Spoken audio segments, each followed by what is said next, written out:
আলু আর ডিম দিয়ে বিকেলের নাস্তা তৈরি করব। নিয়ে নিলাম ময়দা, এখানে আটা নিলেও হবে। তেল, পানি, লবণ দিয়ে আটাটাকে ভালো করে মাখাবো। অল্প অল্প পানি অ্যাড করে আটা মাখাতে হবে। আটা মাখানো শেষ, উপরে একটু হালকা তেল দিয়ে ভালো করে 10 মিনিটের জন্য ঢেকে রাখবো।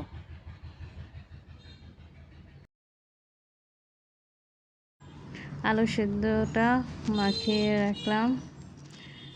চুলাতে দিয়ে দিলাম কড়াই, দিয়ে দিলাম তেল, আদা কুচি দিয়ে দিলাম। আদা কুচিটাকে হালকা ভেজে নিব লাল লাল করে, যাতে পুড়ে না যায়।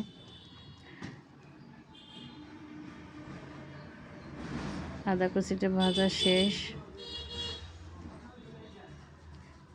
দিয়ে দিলাম টমেটো কুচি। টমেটো কুচিটাকে একটু হালকা ভেজে নিব। এখানে ক্যাপসিকাম দিতেও পারেন, তাতেও হবে। দিয়ে দিলাম ডিম, ডিমটাকেও ভালো করে ভেজে নিব। আগে থেকে মাখানো আটা ভালো করে মেজে গোল গোল রুটি বানিয়ে নেব। ছোট ছোট যাতে একদম পাতলা হয়, খেয়াল রাখবেন, একদম পাতলা হবে।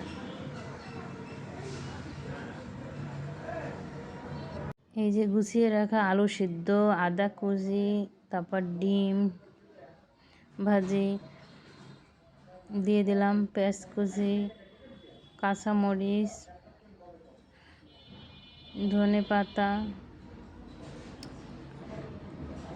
হালকা লবণ দিয়ে ভালো করে মাখাবো।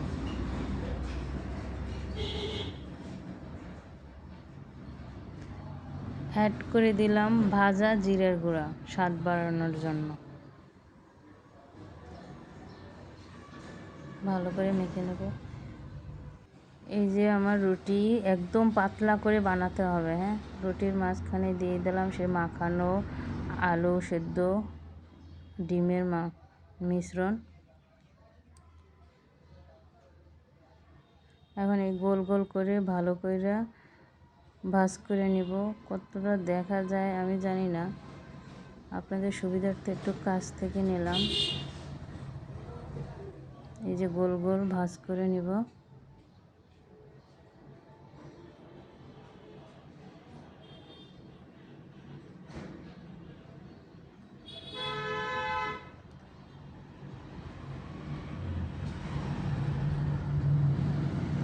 এই যে মাঝখানে শক্ত আটা, এটাকে উঠিয়ে ফেলবো, নয়তো ভাজলেও এটা শক্তই থাকবে, ভিতরে কাঁচা থাকবে, ভালো লাগবে না খেতে। চেষ্টা করবেন এটা উঠিয়ে ফেলার জন্য।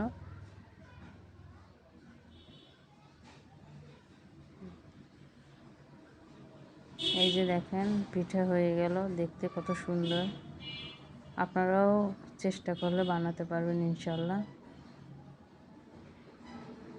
সবগুলো পিঠা এভাবে বানিয়ে নেব। চুলাতে ফ্রাই প্যান বসিয়ে দিলাম তেল। তেলটা একটু হালকা হালকা গরম হবে, দিয়ে দেব পিঠাগুলো। এক এক করে আমি সবগুলো পিঠা ভেজে নেব। এই যে আমার পিঠা ভাজা শেষ, দেখেন দেখতে কত সুন্দর হয়েছে আর খেতেও অনেক মজা হয়েছে। আপনারা বাসায় ট্রাই করে দেখবেন।